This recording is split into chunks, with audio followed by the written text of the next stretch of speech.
Why don't airplanes have parachutes for passengers? Advancements in technology have made air travel safer. Airlines give their passengers seatbelts and life vests. Military aircraft, such as fighter jets, have several parachutes. Passengers can use them in times of extreme emergencies.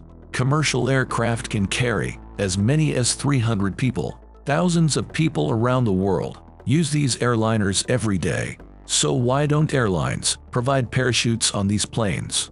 There are some good reasons for that. Parachuting is extremely complex. It requires hours of professional training. Accelerated freefall is the riskiest form of skydiving.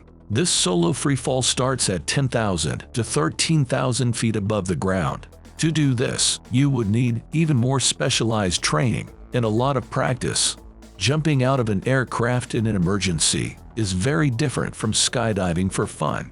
Skydiving takes place after careful consideration and painstaking planning. While traveling by plane, regular passengers are not expecting to jump. They wouldn't even know how to or when to jump.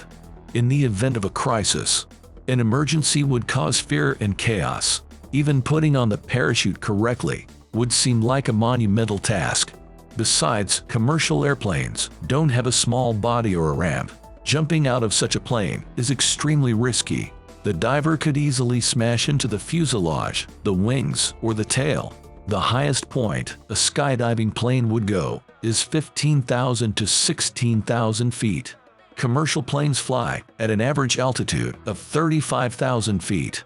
At this altitude, the temperature drops down significantly. Breathable air becomes scarce. Passengers would have to be wearing high-altitude equipment.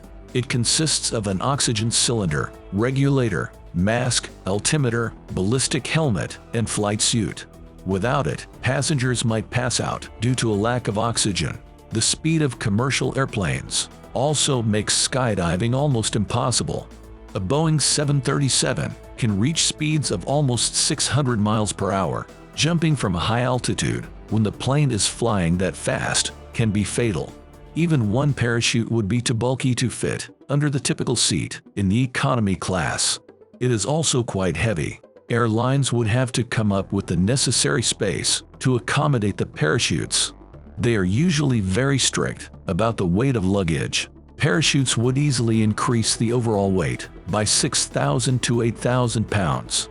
High-altitude equipment for passengers would also need space and increase a plane's weight.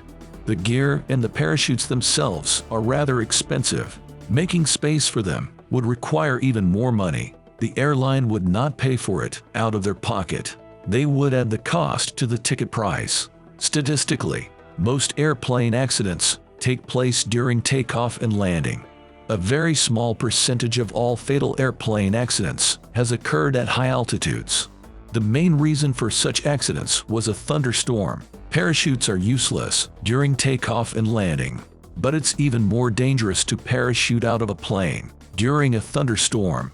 Even trained parachutists would not attempt it.